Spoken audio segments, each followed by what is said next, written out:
grandkids.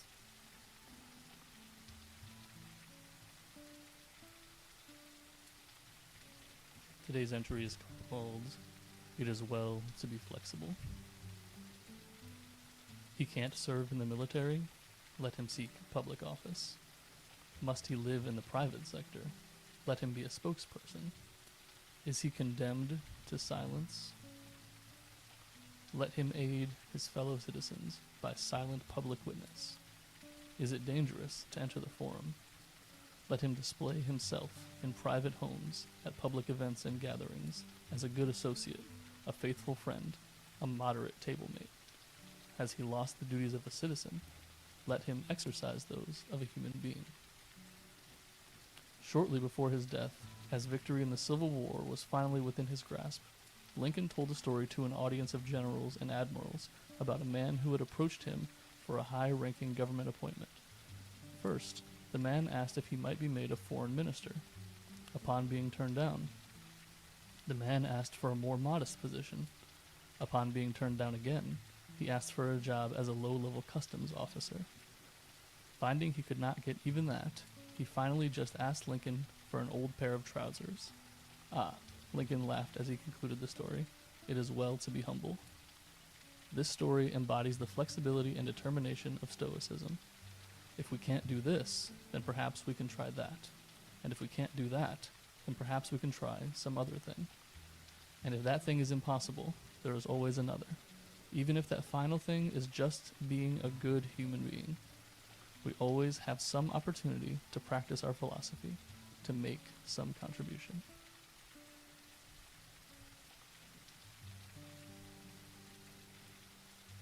The question I'm going to put in chat is, what's a time when you have hit a wall, but were able to pivot to the next thing, even if that next thing was just being a good person, as Lincoln said.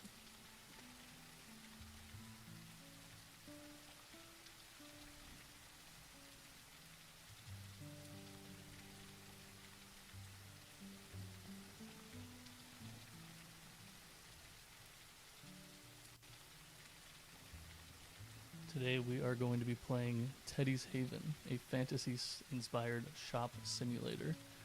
This is a game that is in the vein of similar shop simulators.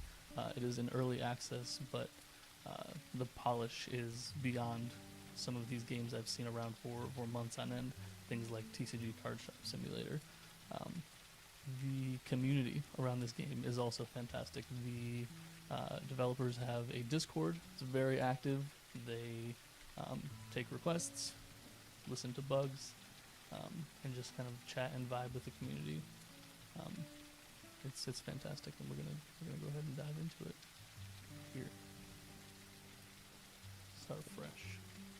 You can see I already have a day 64 over here, but we're gonna take it from the beginning.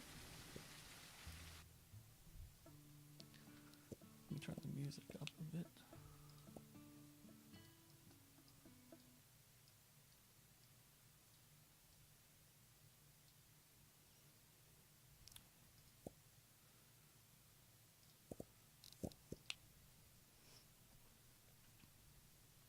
So we start in this house, very modest. Somebody in chat could let me know how the sound is, that would be great. We got our cat, Sarah. And we're going to head outside.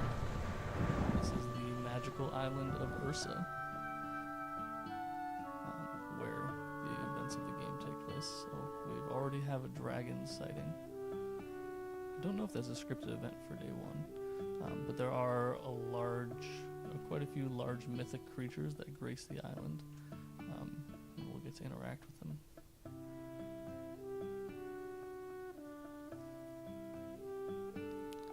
Looks like we got, what does this say? It happened to me when I was at the casino. I was in denial about having reached the pinnacle of my abilities. They were there, so I just kind of coasted, but worked on how I treated people and used that to transition into who I am now, which is kind of selfless to a fault.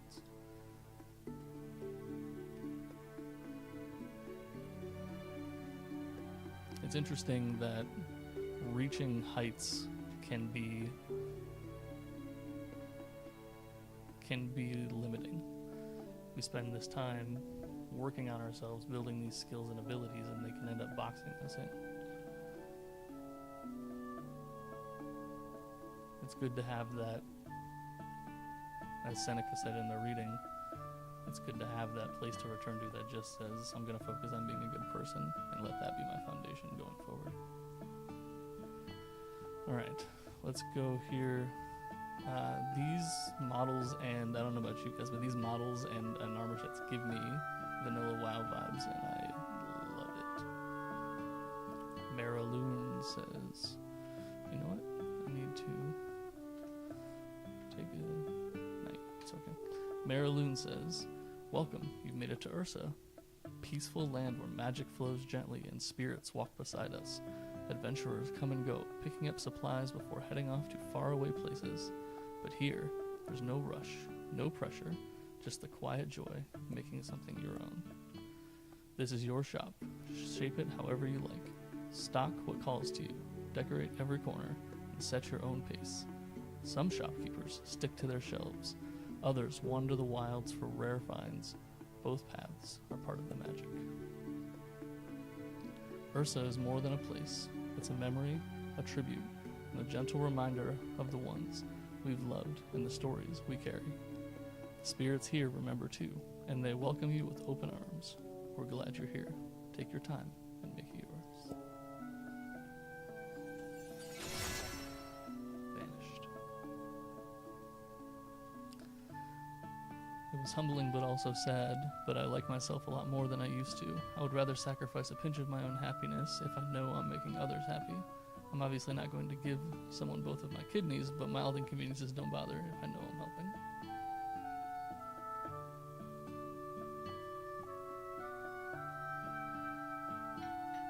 It's interesting, isn't it? Having these external validation factors like career success can be empty and can be hollow and can be unfulfilling if we find that we don't care for the person it makes us in the end. Alright, we're going to enter our shop, Teddy's Haven, for the first time. Quite modest to begin with. First, get our free 10 gold for the day. And everybody cross your fingers. We're going to try and pull the sword from the stone. 3, 2, 1. Let's try that again. 3, 2, 1. And roll. 8. Alright. Not that fortuitous of a day, but you know what? We're here. The sun is shining. We saw a dragon. Let's just get our first shelf up. Take things one day at a time. Go to bed, there's always tomorrow. There's also orchestrated slight resentment when people don't appreciate my sacrifice, or they don't care about what I've done or appreciate it. I'm working on it. This is a core tenet of Stoicism, and something that I think we will get to, hopefully, as I'm reading the Daily Stoic to all of you at the beginning of each stream. And it is a daily book, one entry per day, one page per day, covering different concepts. So obviously you're only getting every 7th entry, but this concept is covered in detail, that you can only control yourself. And there's even a line I love from Marcus Aurelius, I think, saying something like, people are selfish, people are cruel, people are careless. Why expect anything else from them? You know this about people, so expecting other things from them only to let them disappoint you is you setting yourself up for failure. Alright, we are going to head to the Book of Summoning to purchase things. What kind of shop do we want to be? In my other game, I am doing mostly weapons and potions. I'm thinking maybe for some variety we can do produce, and there's like ores and whatnot. But what do you guys think? Where should we head in terms of where to take this step? Raw materials only. I'm kind of down with that actually. Furniture. Let's get another produce display.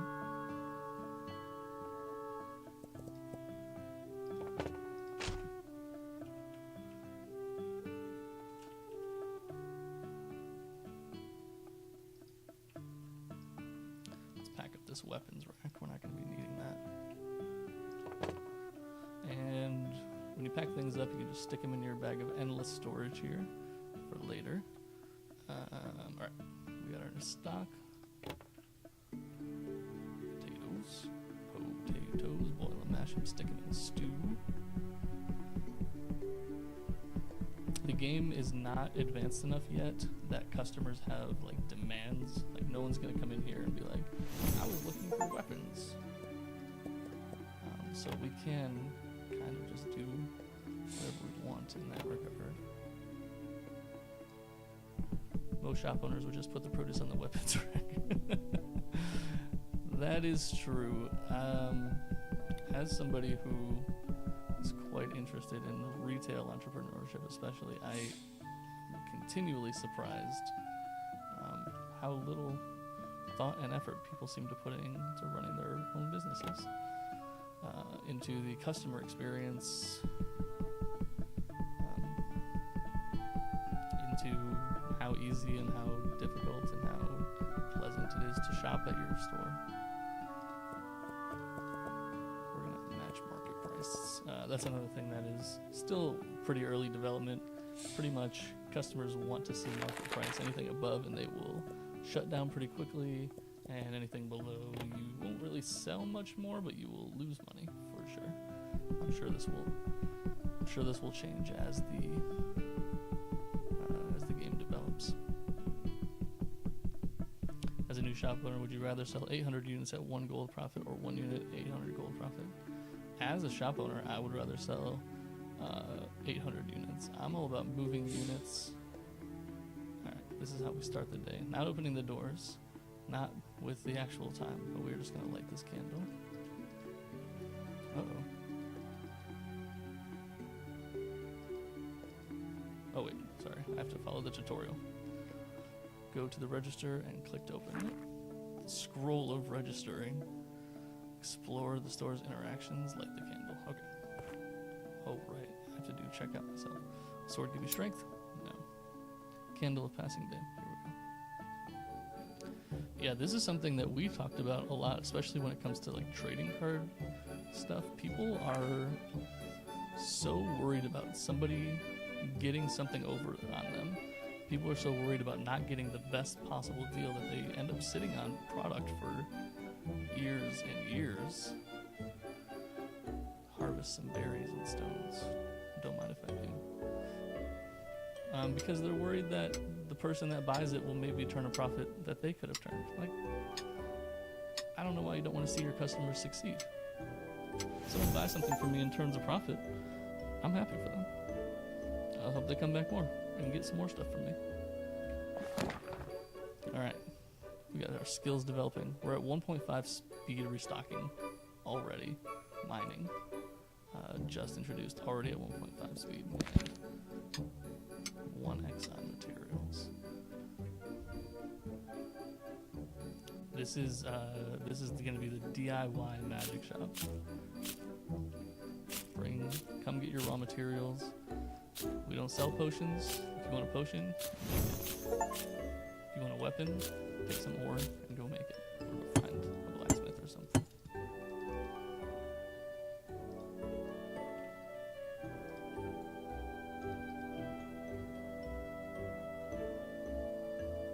Oh, first customer. Look at this tier 3 Chad.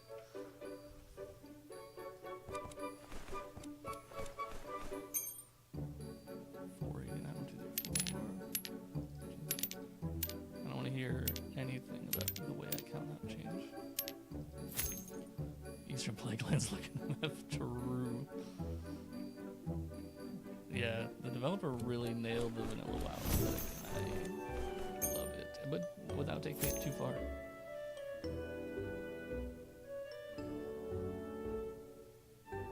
Why are you gonna put something over the right half of the screen? Well, this guy just leveled up. Congrats. Oh, he gave us a blessing, 25% profits. I have to watch you make change.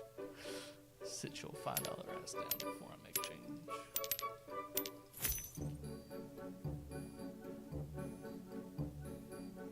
This guy just coming in full. This person doesn't need onions and carrots. They just came in here to flex. Congrats on your loot rolls.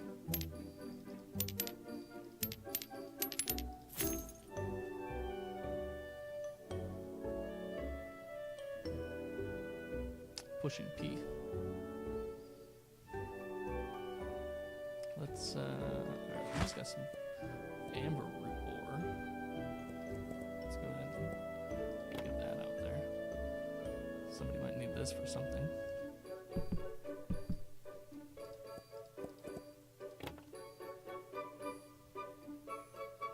There is also currently no penalty for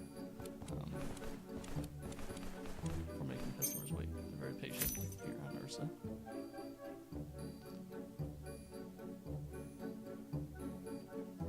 Speaking of, let's maybe, I think there's some more rocks nearby.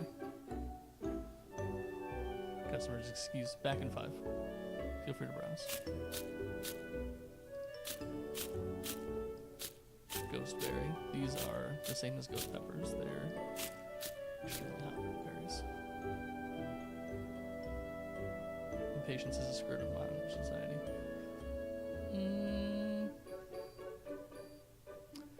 Yes, but I don't think it's uniquely modern. People like to point to the iPad generation, blah blah blah, instant gratification from social media, but people have always been patient and want what they want when they want it. Now, our expectations for what that looks like have gotten shorter and shorter, I think. But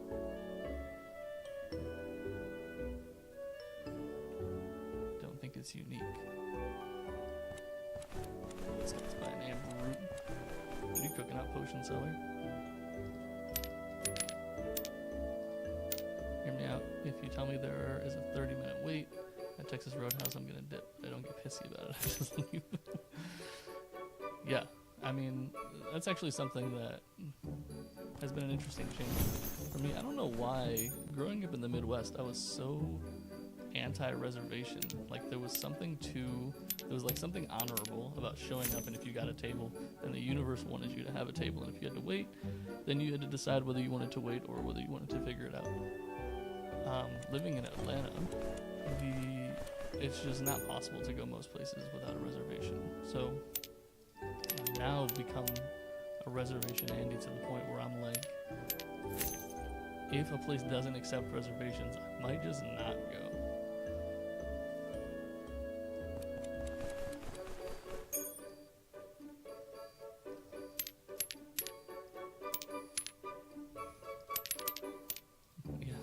Come find me. You only have about 3 million people to sift through. Go on, sword.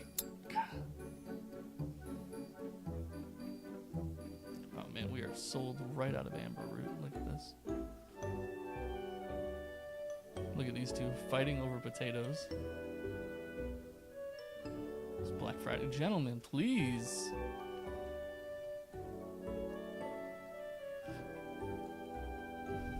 Are absolutely. I mean, listen, I have a very adventurer-focused clientele that does include goats, as you may have seen, but it also includes the best forearms in the realm.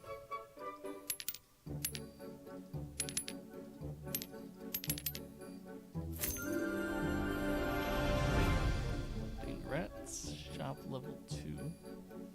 We'll show what that means once I've dealt with customers.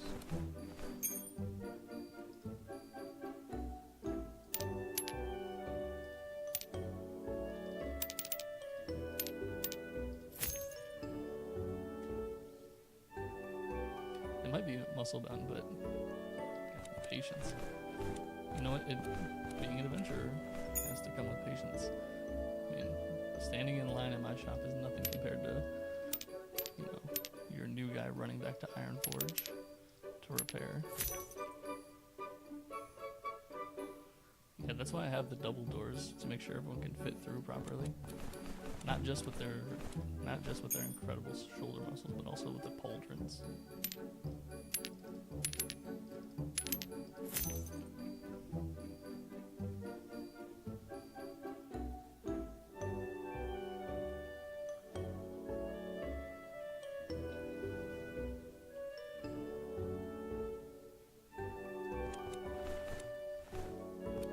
DEI makes it to Faerun is Ursa.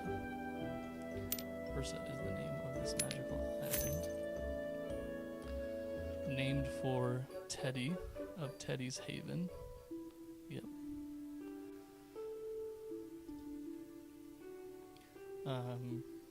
It's actually a little bit of a sad story. The developer started writing this game to help him get through the death of his dog, who I believe is a Pomeranian or something similar, named Teddy.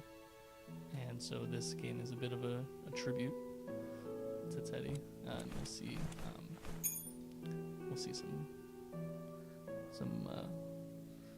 some marks of that as we go through. Not the least of which, of course, is the name Teddy's Haven and the island of Ursa. Yeah, hearts in the chat for Teddy. Alright, the candle has burned down. That means no more people will be coming in.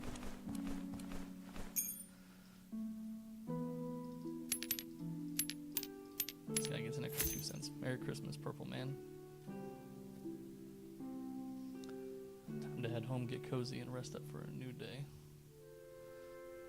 Alright, we reached level 2 today. I like to do all of my shop organizing and whatnot in the morning, so we will do that then. Oh. What's this?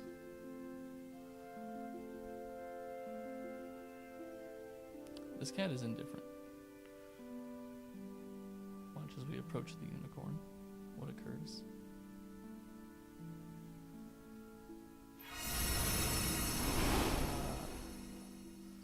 Lunasite shards for us. It is not possible to capture this beast. There is also a dark unicorn, which leaves behind dark lunasite shards.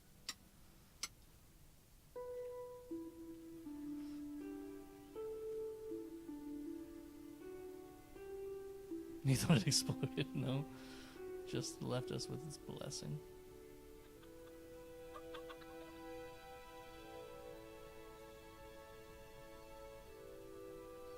Yeah, we will go exploring tomorrow morning.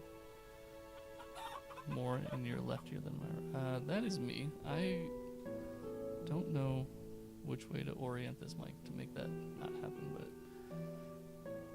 it does happen pretty much every time. It's definitely the way I have the mic facing.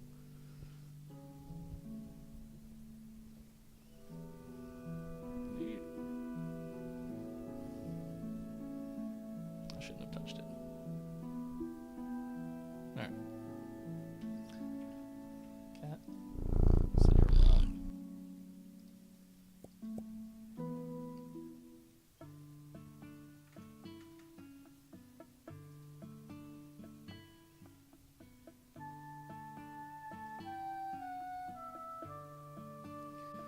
Alright. Say hello to the cat.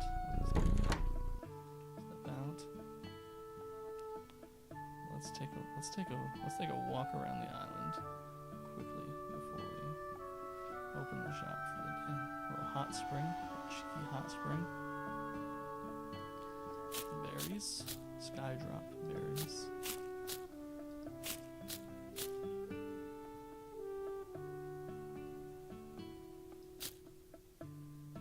Skydrop berries for the people.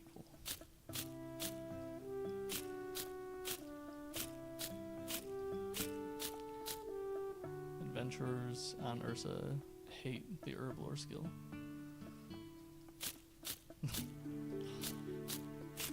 outline is clearly clickable. Are we trying to make money or are we not?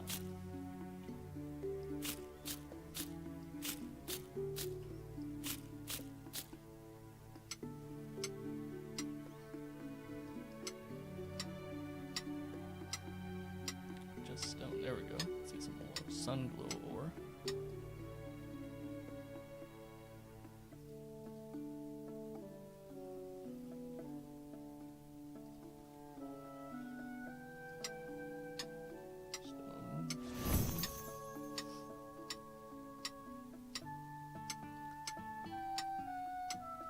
Pebblerite ore. Alright.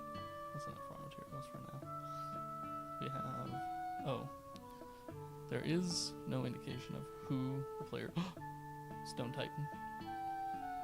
I chased this Stone Titan the first time I saw it and hit a wall and started flying.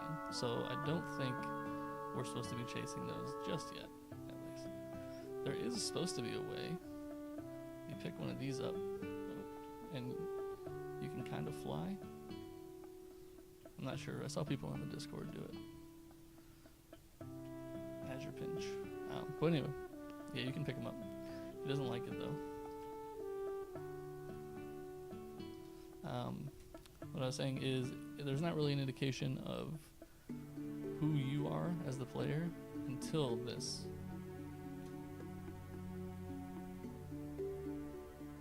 I think we all know there's only one person I can be given this ability.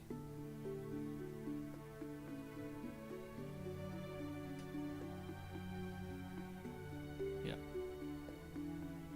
I'm him, capital H.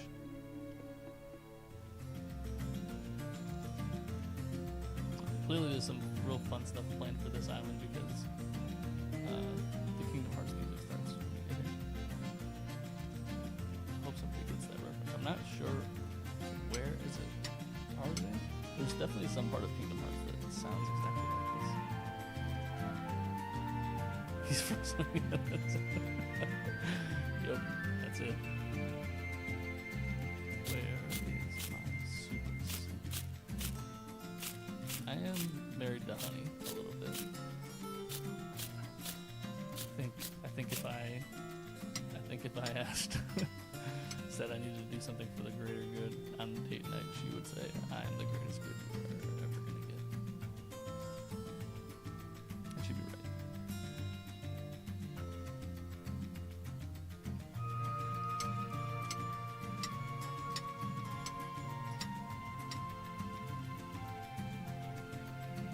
Got some more shards, honey glow, sky blue. These things here will teleport you back to your house. Also, you can just hit escape at any time and teleport back to your house, which is quite nice. I don't know if that will stick around past early access, but top 5 Sam Jackson rules, absolutely. Another one being the white gangster he plays in the Boondocks. Just fantastic every time you see it.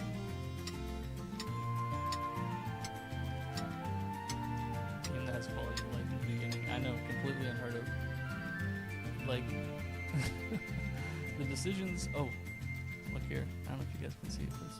There's a pink unicorn up here as well. This one doesn't seem to do anything. But yeah, QOL right in the beginning of quality of life first. Like, I haven't even seen anybody in the Discord mention that swimming doesn't work. Like, no one cares. 90% don't do the 12 round check. True. I've been saying this since now that you need to hire, if you are going to create something for public consumption, you would do well to drop a couple $100. Kidding. You're lost. He seems fine. Okay. You would do well to pay a couple $100 to your local 14-year-olds and be like, hey, does this sound funny to you? And if they could come up with a way to roast your name in 30 seconds, then you should consider changing it. I am really interested to see where the lore of this game goes. here we have the Dragon's Blood Shard, and clearly some ruins. I wonder if we'll find out at some point that Dragon's Blood Shards do, in fact, come from Dragon's Blood. We also have a castle nearby that we can't get into just yet. Just, well, where do all the other shards come from? Level 4 harvesting, let's go. 1.6 speed. And they just call it Dragon's Blood because of the color.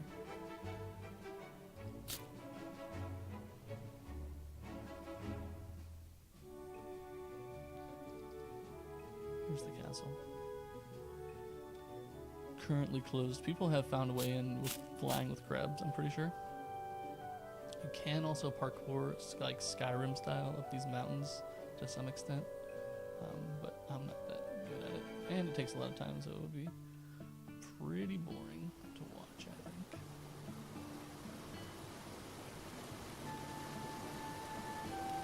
There's a number of these areas all over the place as well. Clearly, room for future expansion.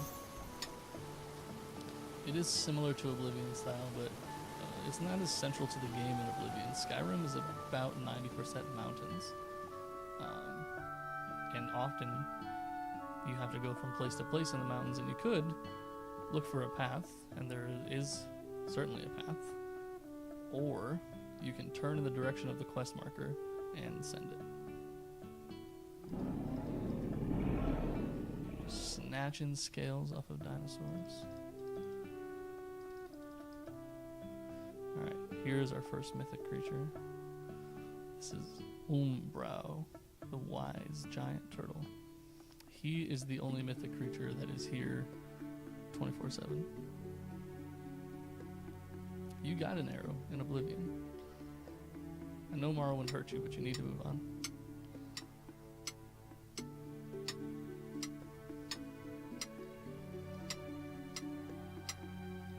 Yes, you do, in the compass.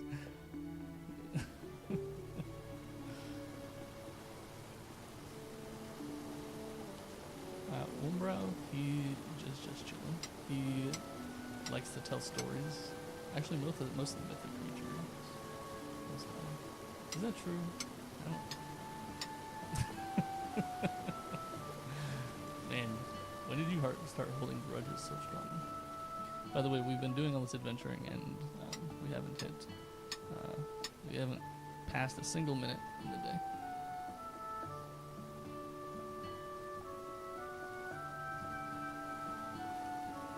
Because we haven't lit the candle. We control time on this island. But yeah, most of these mythic creatures will tell stories, and then they will give you a blessing for your shop.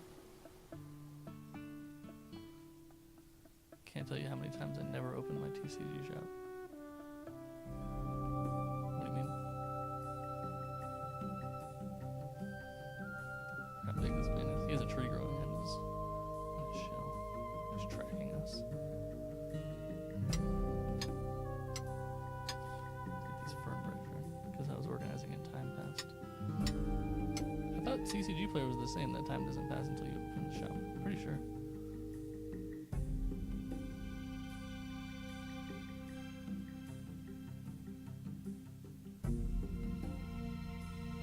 Oh my God, Maverick Wolf. How you doing, sir? Enjoy your meal.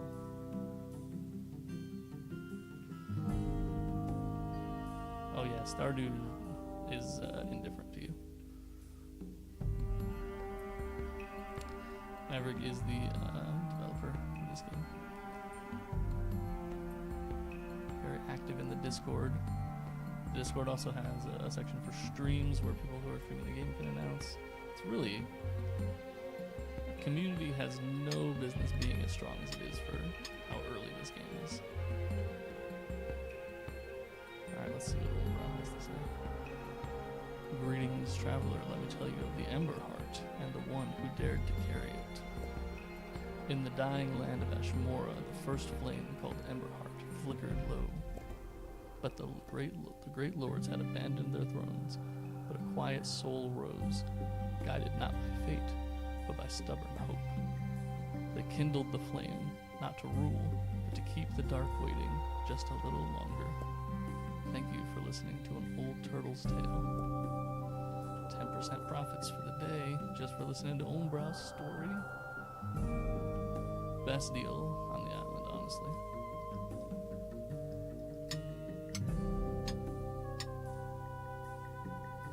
Alright, let's get back.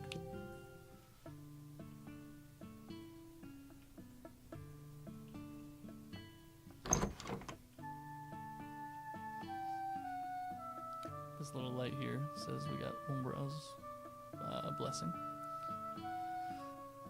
Alright. 3, 2, 1. Oh my god, sword came out of the stone. This is gonna be a great day. 16, not bad. We will take it. Alright, let's pay some bills. What can we upgrade? Potions and toys. Not really our avenue, so we will stick where we are for now. Shop expansion is 200 gold. How much do we have? 250. Alright, we're gonna hold off on that for now. Game makes me feel hella safe and calm. For sure. I think you are not even close to alone in that. A lot of games try real hard to be cozy and calming. This game just doesn't. Alright, let's get a double shelf. Let's get some more produce displays. Actually, I should probably get another double shelf.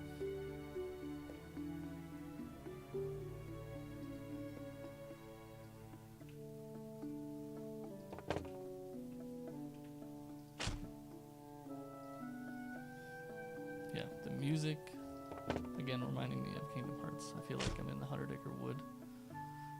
But the aesthetic is cozy without trying too hard, without being twee. All of the characters are friendly so far. I've been playing the game for a while now, and all the characters I've come across have been friendly.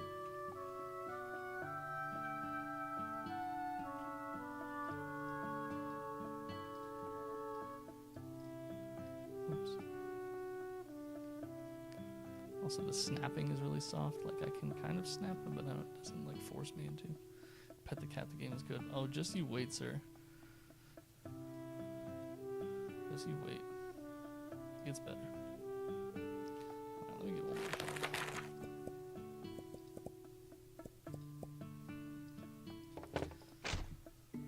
While I'm stalking, Jesus. I'm gonna talk about an area I'm at in my druidry studies. There's this tenet central to druidry, which includes the bard tier, which is what it sounds like. And people lean towards creativity as a function of inspiration from nature. This is called the Awen, spelled E-W-E-N, Awen. And what that leads to, in my experience in the druidry community, is a little disappointing for me, because people kind of lean on writing poetry or having these kind of serendipitous experiences, and then being like, I'm doing the druidry. And to me, it's much more spiritual practice, and it kind of requires deeper examination than that. And I was trying to think on this nature of inspiration and what is meant by kind of this divine implementation of it. And a lot of people, like I said, lean on this, as they say, from the heavens to my pen. Like, inspiration strikes, I don't know where it comes from, but I know I'm writing something, and I kind of attribute it to something beyond myself. And I think that's too simplistic. I was thinking about when you are studying a piece of literature and formal education, a high school, for instance. You're asked to take a look at these pieces of literature and identify themes, look for allegories, look for foreshadowing, and it's easy to think, man, the people who are writing these must be just geniuses through and through to be putting all these things in their books, but I think the truth is that they didn't intend for all those things that made it in. And that is kind of where I am leaning towards the Aum coming from. This divine version of inspiration actually being something more like an internal ability we have as people to put parts of ourselves, parts of our personality to the page or into our art without our intending to.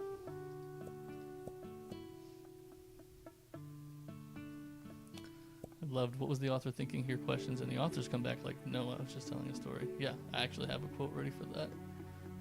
Ernest Hemingway famously says, there isn't any symbolism. The sea is the sea, the old man is an old man, the sharks are all sharks, no better nor worse. All the symbolism that people say is shit. So The Old Man and the Sea, probably one of the most over-examined books in Western canon. Here's Ernest Hemingway being like, you guys need to go touch grass, because I didn't put any of that stuff you're saying in the book. Now, of course, it's Ernest Hemingway, so he could just be trolling on a low level, but I think what we're actually seeing is this out. We're seeing, here are struggles that he had in his life, or things that he experienced, and because he's the one writing, those things can't help but come out on the page, even if he's not intending to put them in. And I think if you do any creating on your own, you will notice that you are doing the same thing. Go ahead and examine something that you've created with the same literary eye. He was pretty unhinged, yeah, famously. Ernest Hemingway was unhinged for sure. But look at some of your own creations with the same eye of examination, and I think you'll find that there are themes in it from your life that you didn't plan, but that ended up there. Likewise, I think readers have the ability, or watchers or listeners, to take things from it based on their experiences that the author didn't intend. I have another quote here. This is, I've lost it actually, but it was Donald Glover talking about This Is America, and they are in an interview, I think with GQ, and they're trying to get him to explain what does this song mean, what's the symbolism here and there, and he's just flat out refusing. He's like, I'm not gonna talk about what it is. And the reason he gives is that art is for the consumer. He says, if someone gets something meaningful and profound out of my art, and then me, the artist, I come in and say, no, that's not what it means. It's this other thing. This is what I intended. Then I take away that meaning from them, and that's like heartless. It doesn't feel good to me as an artist. I don't know why I would ever do that. I thought that was really insightful. Alright, let's get some potatoes and onions, and I think we are ready to start the day.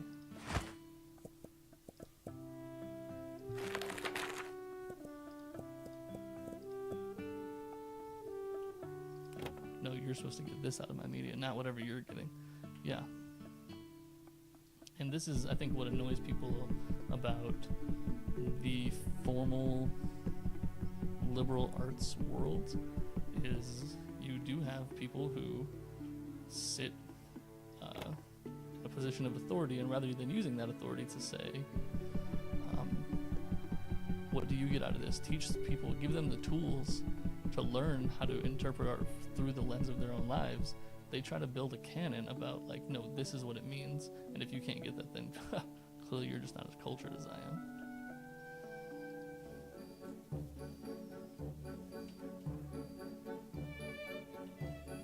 Shop is coming together, yo.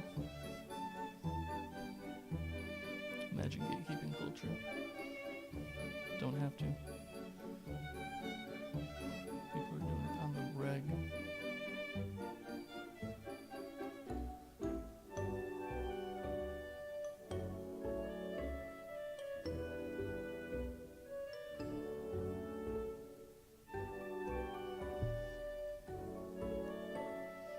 So anyway, yeah, that is what I think the nature of this kind of divine inspiration is. It's being able to express these things without having to express them, and then having people interpret them without them ever having to have been explicitly expressed in the first place. I think that's pretty magical.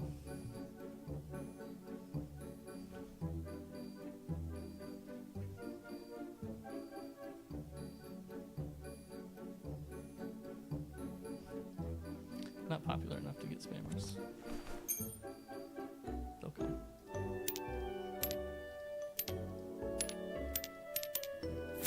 No one has offered to sell me followers just yet. Good night. It's bedtime.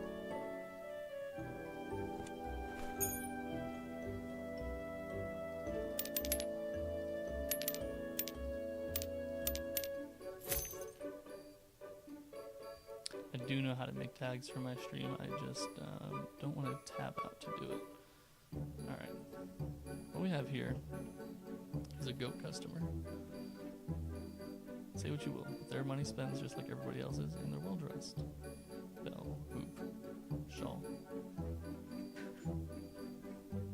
I'm not here to discriminate. Goats want some crystals, they can have them. You know what?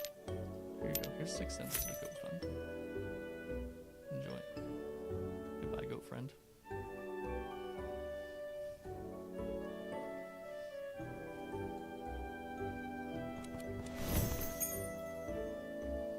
Follow them. I actually haven't followed the patrons through. I think that they come through. There's like a large stone off to one corner. I think they come through there, but I'm not positive. I haven't actually. That's fine.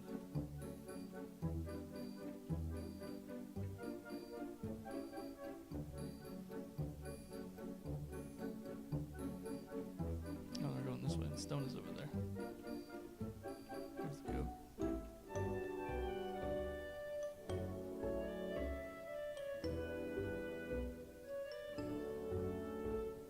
Classic escort mission. Oh! You just disappeared.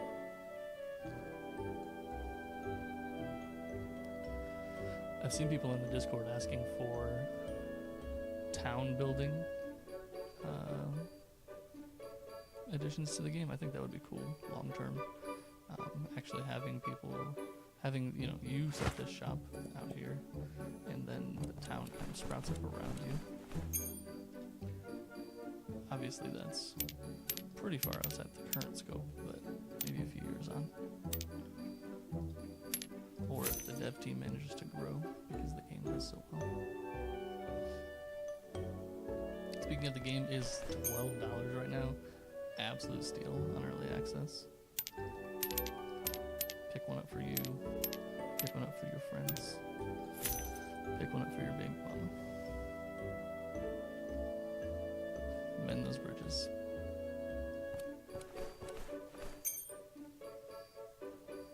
Not sponsored.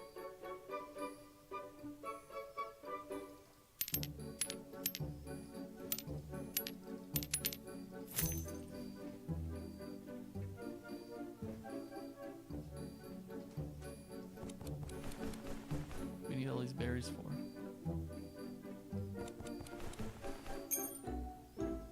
Ocean's Hub.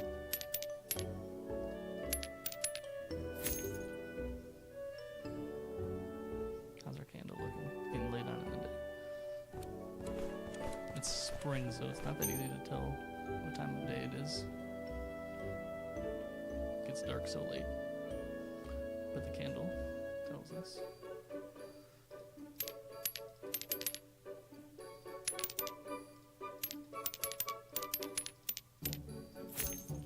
Did you like that?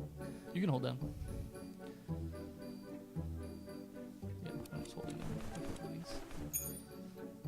And you can, you have to click on the money though. Which is probably for the best, so you don't accidentally end up.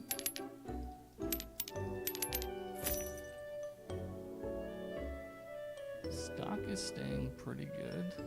We're selling like a pretty good variety of stuff. Not running out of stock in anything in particular.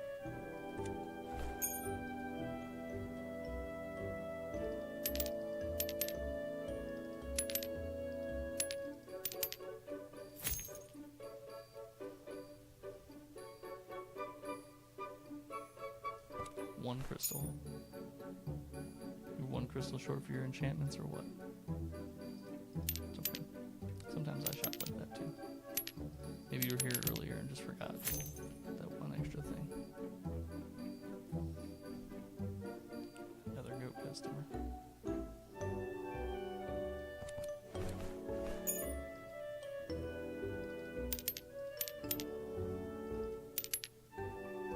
Yeah, I definitely think the music is a strong component of what contributes to the coziness of this game.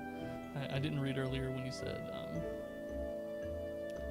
some games try so hard and then fall flat with it, and it's just comes across annoying. I think that's true. I have a lower tolerance for it compared to most people, I think.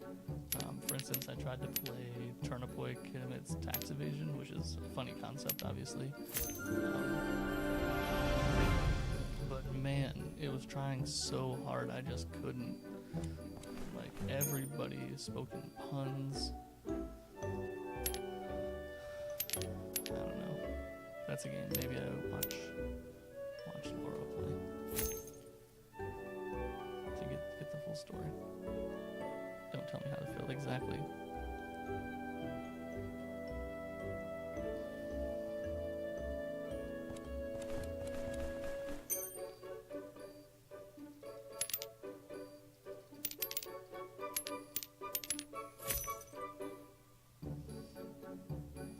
I do wonder, obviously again, pretty far down the roadmap, but I do wonder if multiplayer is in the plans for this at some point. I'd love to have some shared worlds. I mean, look at like Stardew Valley didn't have multiplayer until, what, 5 or 6 years in, so. Alright. Day is coming to a close. Open shop. That's actually kind of funny. That's an interesting angle. Most of these are very collaborative, especially in this cozy environment, obviously. But being like, I'm going to open up a competing shop. But then, of course, that'd be cool because I can do the raw materials. You can open like a weapon shop. That'd be pretty cool.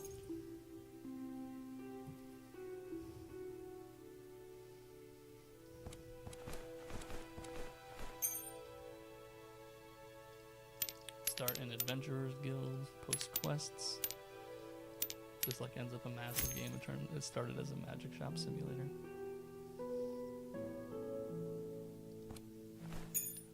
Alright, shop's closed. Make your final decisions and make your way to the counter, folks.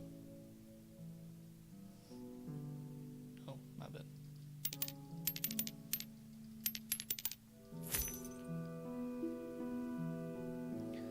You know, also, something I love this developer for. I posted in the Discord, hey, I had to rebind my keys every time because I'm left-handed and I bind the keys to the numpad. And what happens in a lot of games is, like even AAA titles, like for instance Helldivers had this for months after it came out. Every time I start the game back up, my keybinds are reset and I have to kind of put them back. And Meteor Strike. And he was like, yeah, no problem. And he said it was going to be a bit of an ask because he had to upgrade the version of Unity, I believe, which is no small task, but got it done.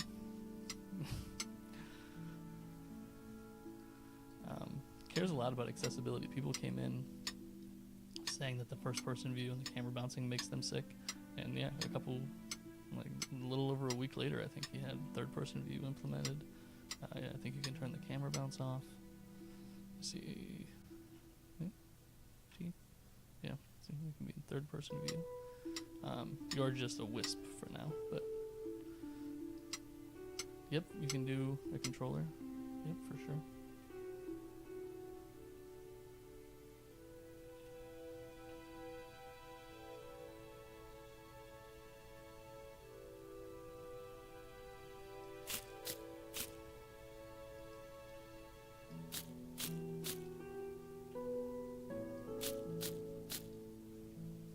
A lot of people are playing it on Steam Deck, which makes a lot of sense to me.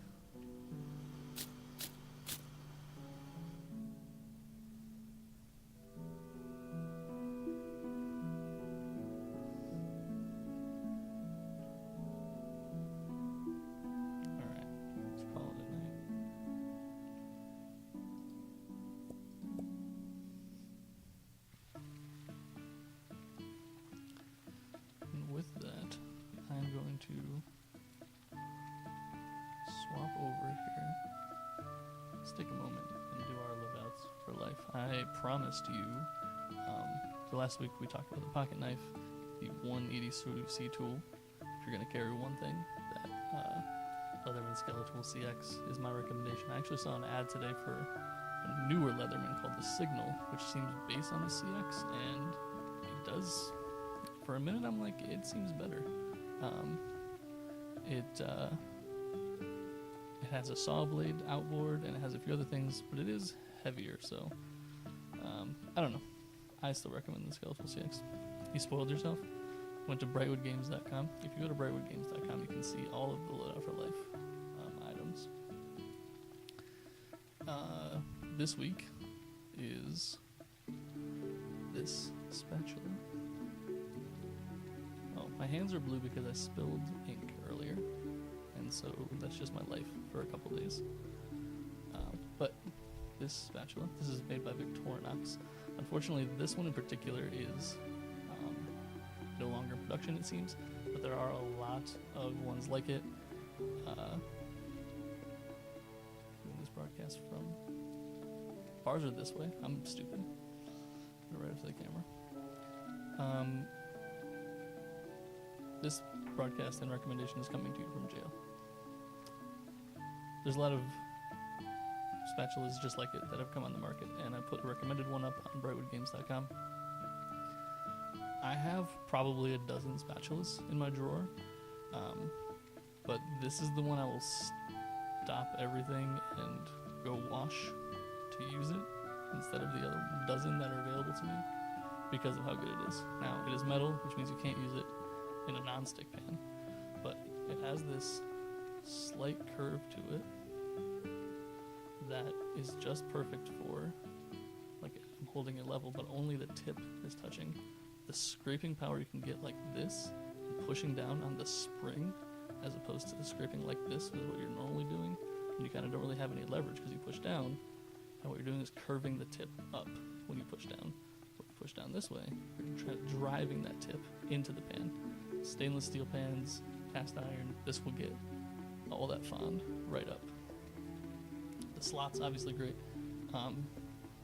It does everything every spatula does. The only thing it doesn't replace, I would say, obviously you need wood tools for nonstick, but also like a silicone spatula to like scrape the sides of bowls if you're making a batter or something like that. This is not great for that because of the straight edges. But for cooking in a pan, this is ideal. It has a wood handle that is pretty messed up because against all advice, I put it in the dishwasher, but just re-oil it once a year. It's fine. It's fine. I'm not trying to win any beauty contests with this. Anyway, if you are a person who doesn't consider yourself that good at cooking, this is one of those tools that will straight up take you to the next level. If you only get 2 or 3 spatulas, get this, get a wooden one, and then get a silicone one to scrape out. And you have everything you need. Promise you. It's a game changer. Here is my affiliate link to this this product. And like I said, if you want to see man, OBS does not like when I pin chat items. It really freaks out for a minute. You want to see all of the Loadout for Life recommendations, you can go to brightwoodgames.com.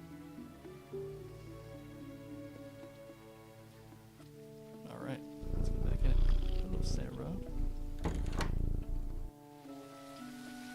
Okay, it's raining, and I know something about that you don't know. Oh my god, we're gonna have so many blessings today. Okay. True, don't have to water your plants today. There is... so like I said, in the only other save file I have, I'm doing like weapons and potion shops, so I haven't really done much with these raw materials. People are talking a lot about farming, in the Discord, but I don't know the extent of that. I know that you can like make honey and jams and stuff. I guess we'll find out together. Look here. We're gonna be visited by both elementals. Possibly. Oh no, is it raining? It's not raining. Never mind. Just overcast. Here we have Birdhorn. I once rooted beside another ant named Brainbark. Slower than I, if you can believe it. He didn't speak for the first 100 years. But his silence was kind, and his shade was wide. I mean, what? This is what we should all aspire to be. Kind silence, wide shade. When he finally spoke, his words were few, but perfect. He is gone now, his stump carved with names he never asked for. I still visit him when I forget how to speak. That is enough. Thank you for being kind. Every day, all day, Birdhorn, you. A blessing of root and leaf for listening to his story.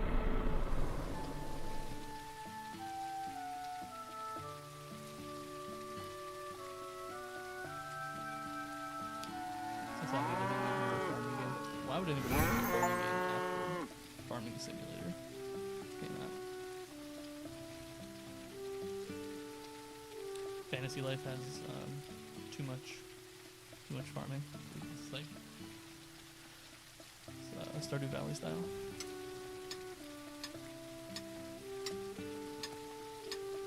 Oh, I see. It has farming at all. That's the problem.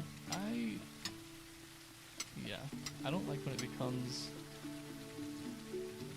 I was never a fan of the daily quests in WoW, and I don't like the daily quests being sideloaded into every game I play. It's a Whisper Wolf and these Wimble Hops.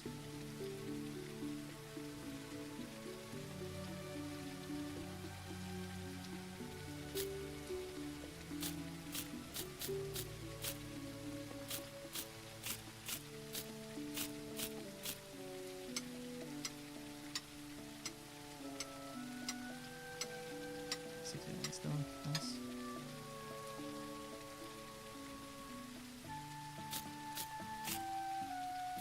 Color on these berries is so cool. Honestly, all the colors in this game are just great. I hope.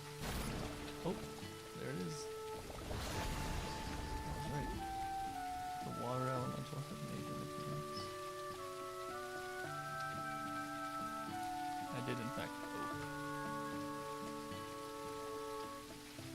Water elemental doesn't talk yet, but he does aura farm. Imagine Stardew comes out and you build a game and put a shittier version of Stardew in it. You're already playing from behind because Stardew is a masterpiece. Why would you put yourself in that situation? Don't see me putting a game out and buying a version of Magic yet. Almost, I mean, how... There was a 15-year period where everybody decided they were going to put a card game inside their game. Dream Drop Distance from Kingdom Hearts. The Witcher had Gwent. I'm sure there's other examples. This just absolute Chad here. Horror farming. OPE. You get down with OPE. Yeah, let me know.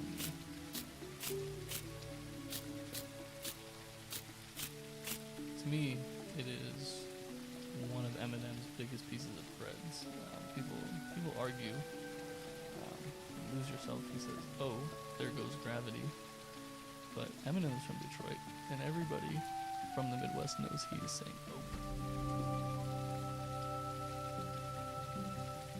Oh, there goes gravity.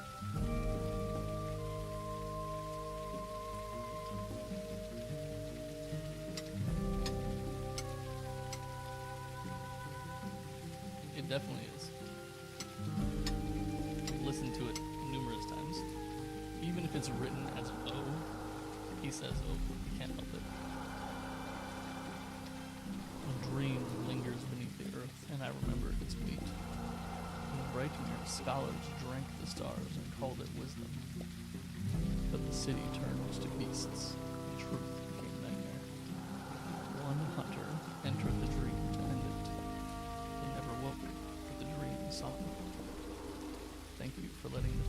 mustard penguin. That's one. Brown. Rage me. So cool thing about this game also, going back to the quality of life discussion, the boons from the various mythic creatures do in fact stack. And why not? In a cozy game like this, what does anyone gain by making you choose? We were visited by the treant, we were visited by the water elemental, and we visited Umbral. There are 3 boons right there. Alright.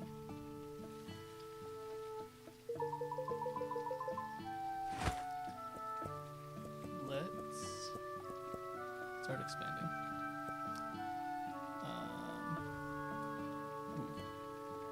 How much money do we have? 4.5. Alright, so yeah, let's expand our space first. 200 gold. Gets a little alcove over there. Alright. Oh, also, big improvement. You can just move these shelves with everything on them already.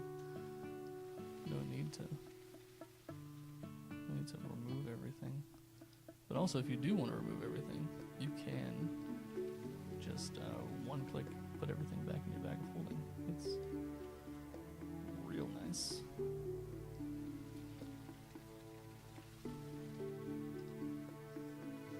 I also think if we have enough, I'm going to go ahead and hire a restocker just because it's not a pretty picture. I don't like doing it. Earth Wisp, 150. Higher $100 per day cost. I want the water wisp. You know, we'll do the earth wisp.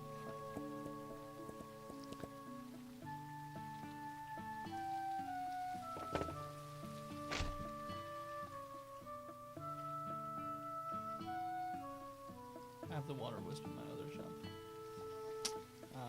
So the earth wisp. I assume all the wisps are similar. Oh, hold on. 1, 2, 3. What's the number today? 1. Oof. We have all those blessings. 1.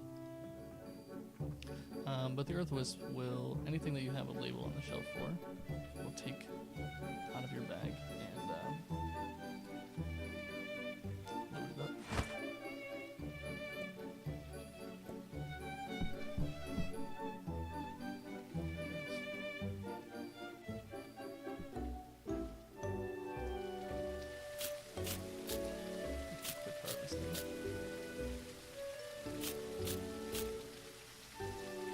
Speaking of Gwent in The Witcher, I actually have never played The Witcher games, even though they're immensely popular and by all accounts, games I should love. I do even have them on Steam. Must have bought them at a sale at some point. But I've never actually played them. Why would he walk past you to purchase that and just pull out of the ground? Yeah, but no one likes doing herblore. I would rather go to GC and buy it. Money means nothing to these adventurers. Harvesting level 5, let's go. 1.6 speed and double. Worse, water elemental, just ore farming back there. But yeah, by all accounts, I should love the Witcher games. I probably will when I get around to playing them, but I put another barrier for myself up in doing that. I watched the show on Netflix mostly because of Worldwide Treasure, Henry Cavill, Filibuster.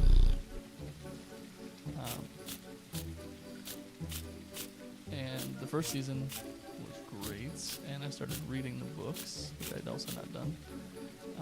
And the first season honestly mirrors the books pretty closely. The first couple books are a shared series of short stories based on Polish and Eastern European folklore. Never see him cocking his arms yet. I will also it's chef's kiss. And the first season of the show just kind of plays that out. Oh, look at this line.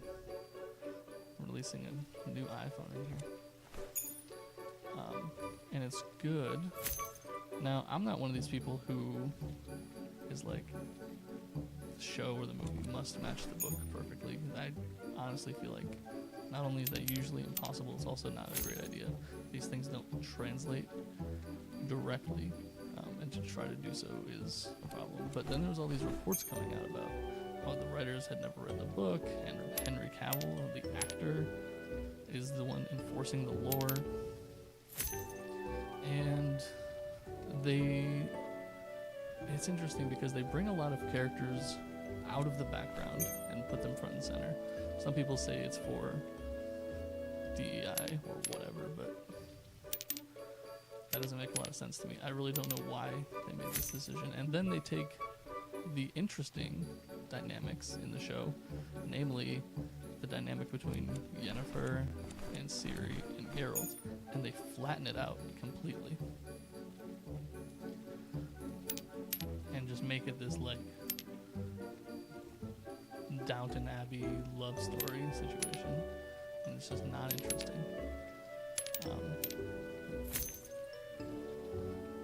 In the movie, yeah, that's kind of, or in the show, that's kind of how they do it. But in the books, like, their destinies are intertwined, but in like a tragic way that destiny will always intervene to force them apart. And the book plays this out really well, and you get to see the desperate moments that they get to spend together, and then you get to feel the tragedy as they're ripped apart again and again. Whereas in the show, they kind of just get into weird little tiffs with each other and like walk away. And like I said, it just flattens the whole thing out. And yes, they did replace Henry Cavill because reportedly Henry Cavill was getting so frustrated with them changing things and not respecting the original material that he was like, yeah, if you guys are not going to treat this thing that I love with respect, then I'm not going to be part of it. And he walked, and they replaced him with Liam Hemsworth, who seems like a crazy replacement, but then ask yourself, who can replace Henry Cavill, really? I've seen the stills of Liam Hemsworth as Geralt. I mean, people were like, LOL, dollar store Geralt, but he looks fine. He's just not Henry Cavill. I'll check it out and see how it goes, but I'm reading the books. The short stories are fantastic.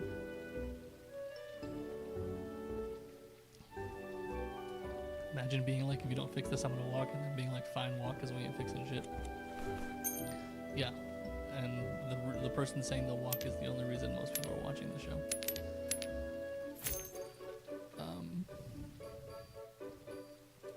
So, like I said, the first few books are short stories.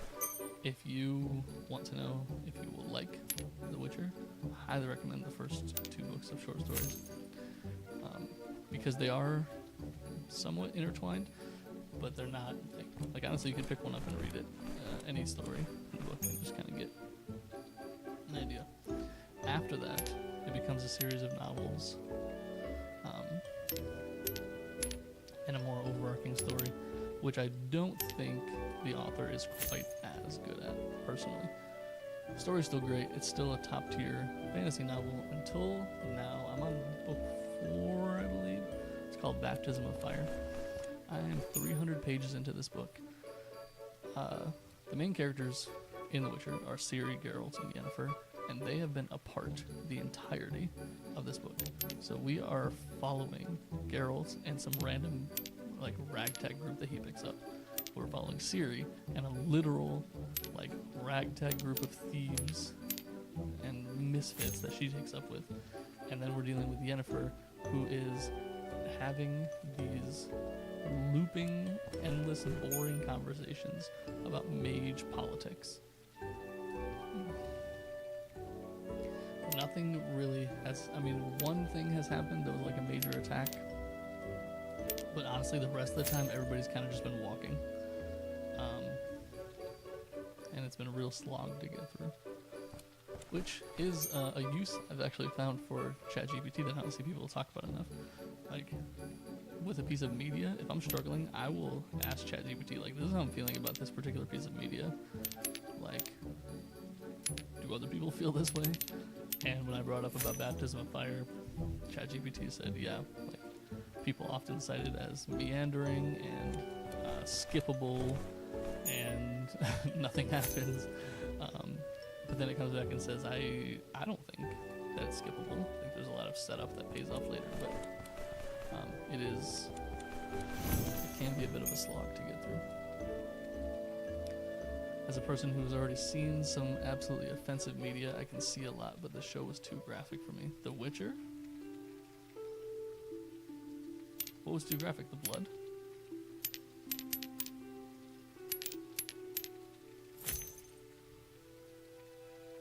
Huh. Actually, I don't remember that much blood. But then I've never been bothered by blood, so...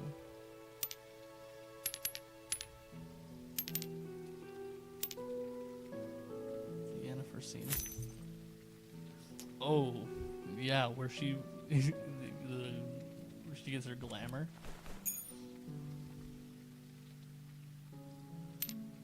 Yeah, that is tough. And it's supposed to be. Honestly, I think that's one of the few emotional things that they got right on the show. Is like conveying this pain that she's feeling in making these choices, yet feeling like she has so little choice. It's... yeah, Yennefer's story is actually really powerful. And, I mean, yeah, they did a good job making you feel what she feels. Yeah, I'm not trying to feel... That's fair. I can understand that. Read the books.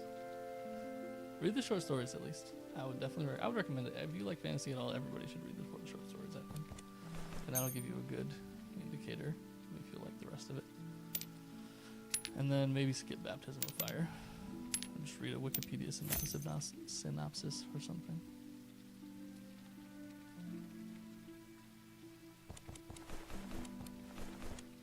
I have all this magical stuff, and here's this dude just buying these potatoes. It's humble, man. They just gotta make soup too.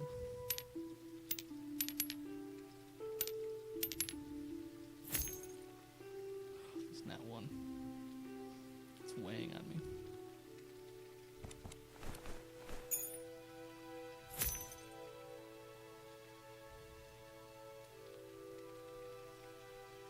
Last customer of the day. Them dark berries.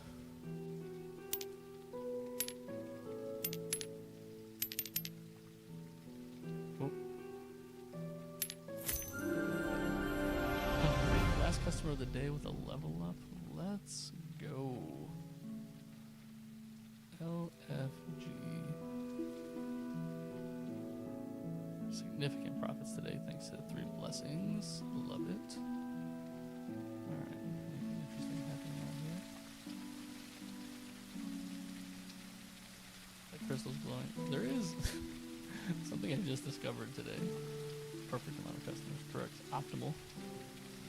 There is a moon, and it's beautiful, and it has moon phases, but I've been looking at this crystal so much every time. I didn't notice it.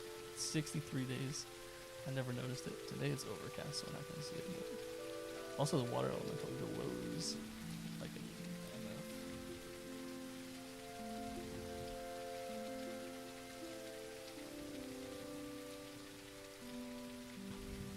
What should we name the cat, by the way? We can rename the cat. Now her name is Sarah.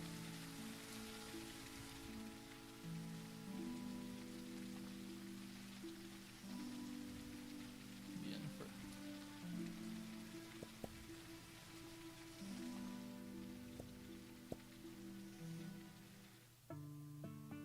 Do some of these.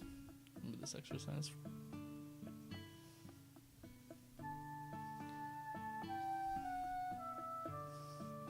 Something I hope is coming also in future updates is the ability to expand the house. I don't know why. You're never in the house, but I see something in moderate condition in a game like this. I just feel like I need to upgrade it.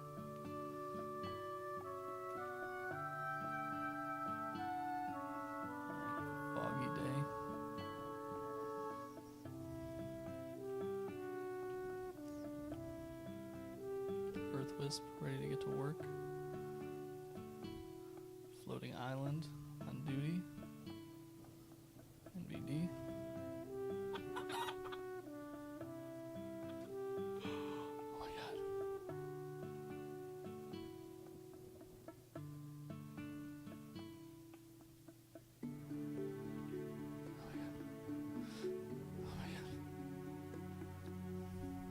Is that Bahamut? It is not. It is Rubius.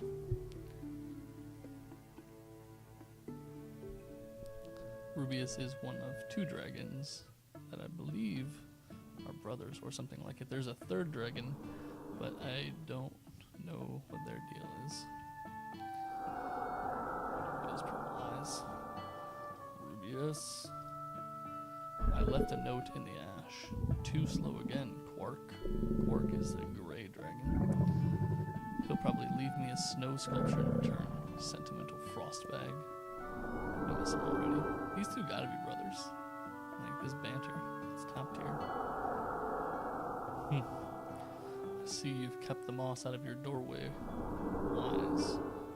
Reminds me of the Mire of Thorns. A place where flowers bloom only on corpses and the roots pull instead of hold. Rubius, that's dark. It's morning. The frogs there wear skulls, and the willows bleed black sap. I find it charming, Rubius. It is a place that teaches hard lessons quickly. Thank you for not flinching. That's rare. Okay, ChatGPT.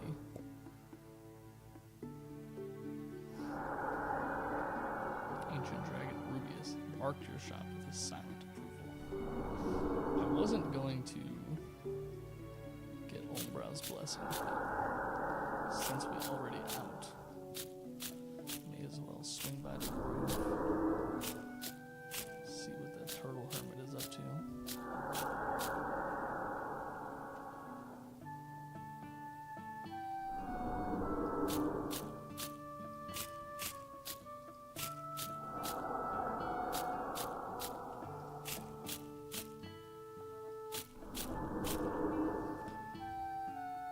So,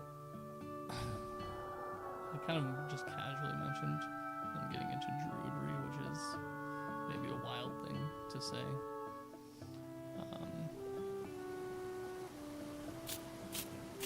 But it's kind of a larger, part of a larger spirituality journey for me. I mean, ever since I was a teenager, I hope I'm not weirding this up, everybody goes through this. I go through bouts where I'm like, oh, I'm a pink fairy. Somebody in the Discord found all the fairies. I go through random bouts every few years where I'm like, a lot of people in the world have believed and continue to believe that magic is real. Like, what up with that? And I'll go down a Wikipedia rabbit hole about secret societies and whatnot, which is all very alluring and fascinating. But I always get disillusioned with it because 9 times out of 10 you'll find out it was all just an excuse for like a sex cult and not really exploring the mysteries of the universe. So it's disappointing. But this time around, a couple of years ago now, I found that there's still a modern sect of druids, people who try to follow the practices from, ancient Celtic times. And they have like a pretty legit group. The one I'm in is called Order of Bards, Ovates, and Druids. It's out of England. And they admit pretty regularly, which I find refreshing in these kind of magical traditions, like, look, this was ancient times. They didn't know what they were talking about. It's ancient times. Most of the sources we have from them have been corrupted by Christian expansion, by English expansion. There have been frauds, there have been fakes. We've just lost a lot of context. There's only so much we can know, so much to do, so much to say. We're going to kind of continue with the core beliefs, which is reverence of nature and discovering the divine through nature. And they built a program around it, which I found refreshingly honest. Now, I still have found the magic bit disappointing because, like I said, how people kind of write poetry and say like, oh, I felt the divine inspiration. Similarly, they'll be like, I saw 2 deer crossing the path as I was walking today. Like, that was a message for me. And I'm like, it probably was just 2 deer.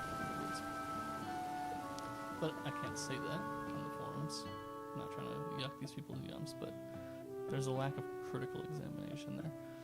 The materials themselves more point to something that I find a commonality across a lot of these magical traditions once you get to the heart of them, which is that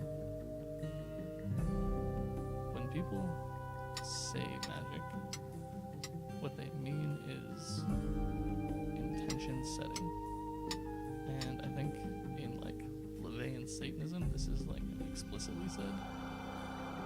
Putting vibes out into the universe, the secret style, is basically magic as far as they're concerned.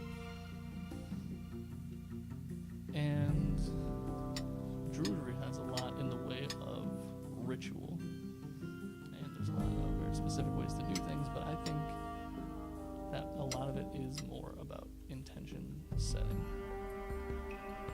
Let's see what Brown has to say. In the temple spires of Thariel, summoners walk barefoot through flame to earn a guardian. Sick. But once, a girl named Murray asked not for strength, but for understanding. She wept in the circle of fire, and the god who rose from the ashes did not roar, bowed. She never summoned again. She did not need to. Got it in one. Thank you. The strongest bonds do not require command. So, yeah, I think they're more about intention setting.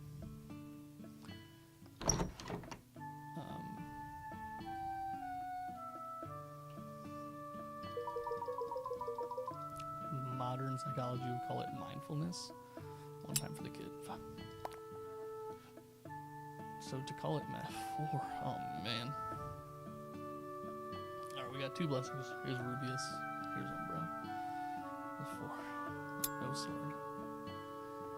Let's just go ahead and start. How much do we need to get the next expansion? 700. We're at 612.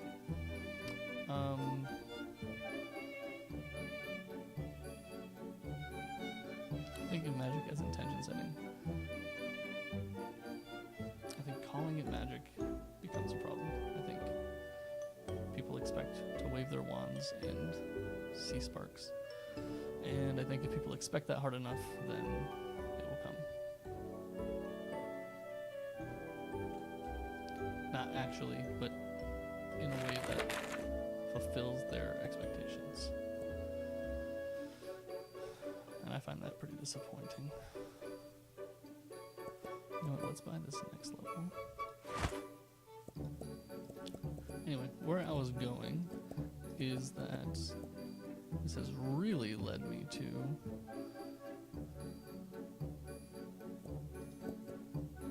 horticulturist. Really led me to something I learned about through Druidry, which I was kind of following without knowing it. It's called perennialism.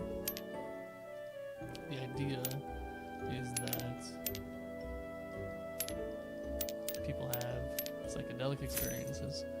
They report similar spiritual experiences. People have religious experiences. They report similar religious experiences. People partake in magical mystery schools, and they report similar experiences. And the idea behind perennialism is that science, psychology, physical world, these magic traditions, these religions, these drug-induced experiences, there are commonalities across all of them. And the place where those Venn diagrams overlap is where truth lies. And this is essentially the argument that I've heard Christians make for who knows how long, talking about, don't you think there must be something to it if so many people believe it? And I do think that sentiment is correct, but I think their conclusions are wrong. We have geese customers today, but they stand in line neatly. They don't cause havoc.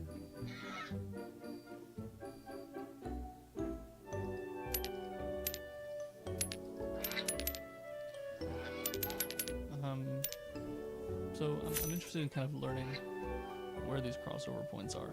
What are different religions, different magical schools, different psychological and psychoactive experiences?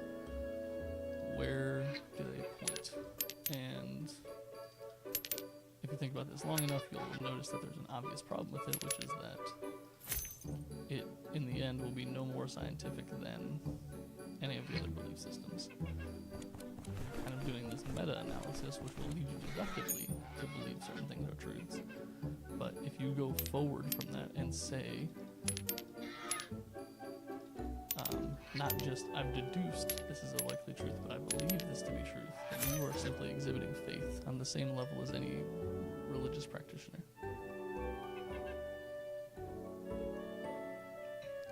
Because you have no evidence that even though these crossover points exist, that they actually point to any truth.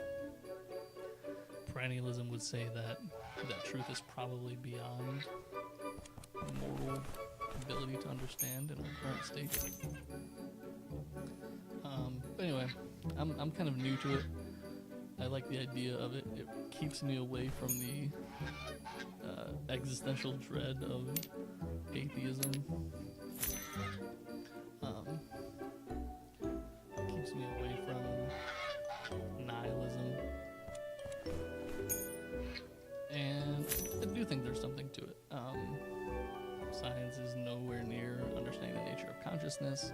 I've read a lot of articles about neuroscience and about how a lot of these areas remain unexplored, things that are not necessarily relevant to medicine directly. And there's just so much about the world and the universe that we don't know and don't understand. So to take the fatalist, atheistic view of like you die and then there's nothing, or consciousness isn't special, it's just brain chemicals, that's a reasonable stance in that we don't have evidence for anything further, but we also don't have evidence that those claims are factual. So allowing yourself to kind of fall into nihilism or fall into despair based on those conclusions, I think is not a good use of your time, and not any more intellectually honest than pursuing truth through other avenues.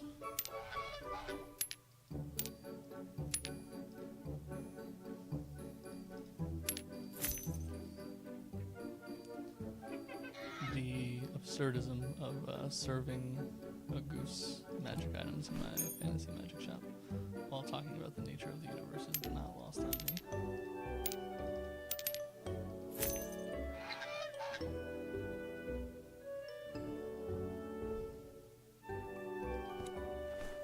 Pigtails, you're too young to be in this shop, young lady. Who knows what these things I sell are capable of? Not me. That's for dang sure. Raw materials only.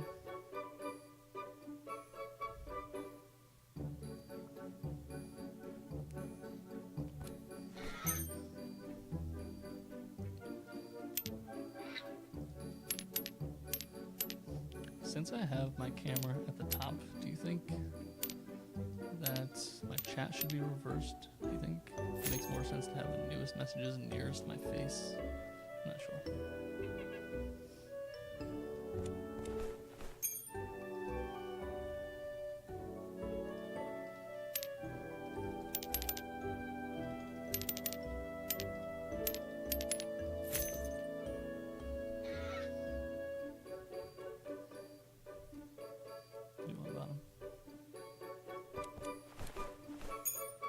it's true. That is how Twitch is.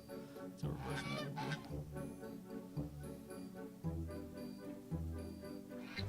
Probably pretty jarring.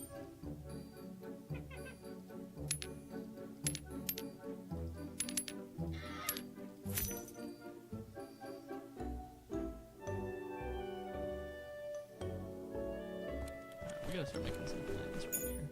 We got the horticulturist license, which lets us sell some leaves and stuff. I think the next shop expansion was 600, which it doesn't look like we're gonna make today. Also, this method of shop is definitely a lot harder to run than the weapons and potion shop, because I can just buy those Joja Mart style. Here, I'm out here. Not sure episode, we had quite a few disconnects, so only one, I will take it. Alright, sun's getting real low, big guy. Wow, a lot of people in line. You know what, we might make this 600.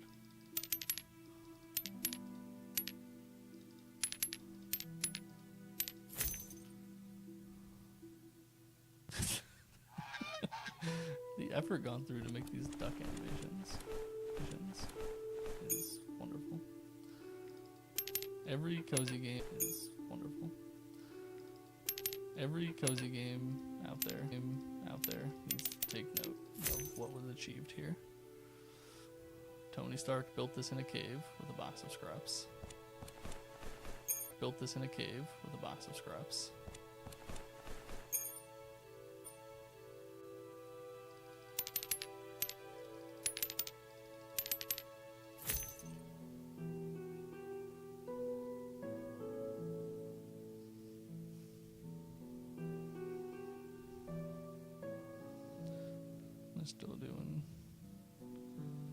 Still hanging on.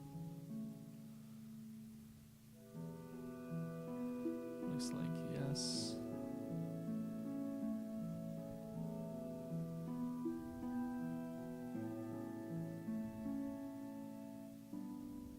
Looks like maybe.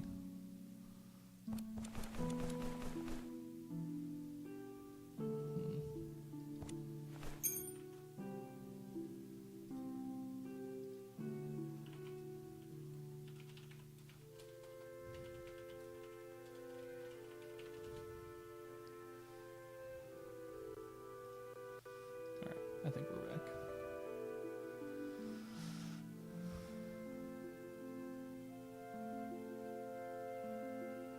Maybe. It's really hard for me to tell from here.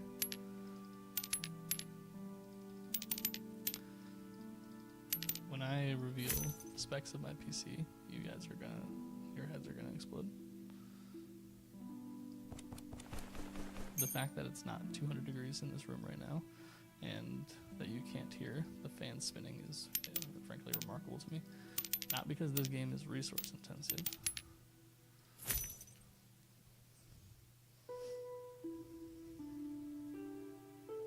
$629. Oh my God. What? They just keep coming.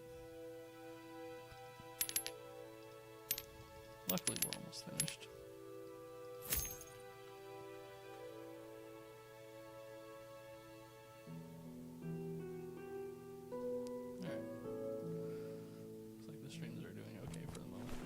I just need them to last 20 more minutes.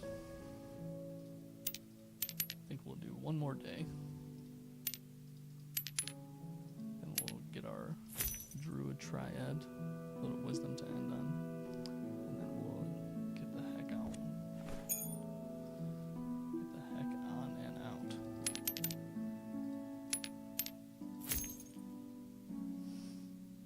$700.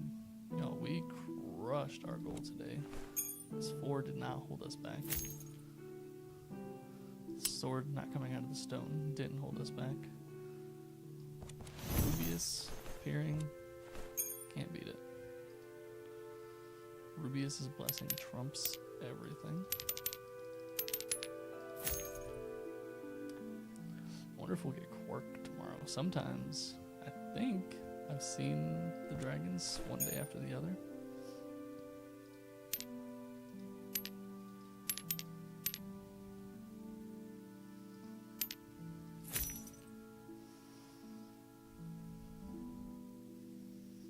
Yeah, I don't know what's causing the spikes. My internet is also not the greatest, but I do think it's my computer.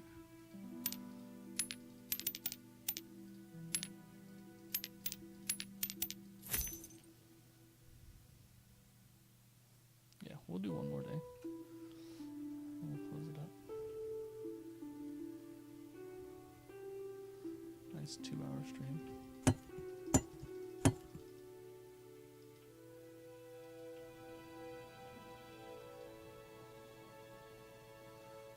No unicorns need tending. No meteors. Alright.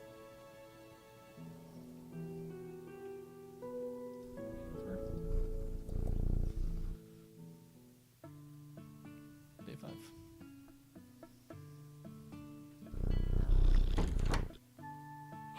Okay. Oh no, the broadcast ended. You can't end right now.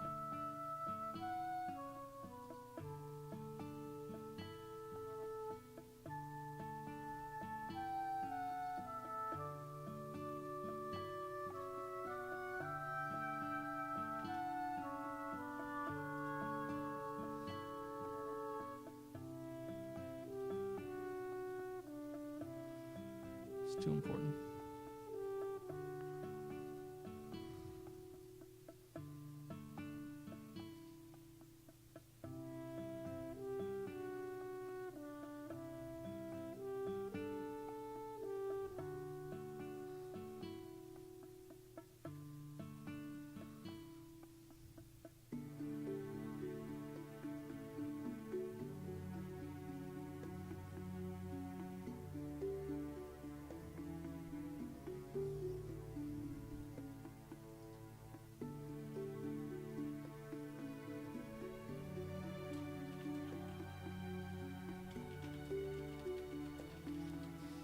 Having some stream difficulties. Stand by.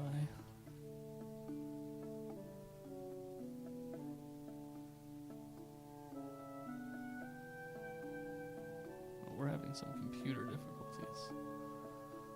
Hope YouTube is still live.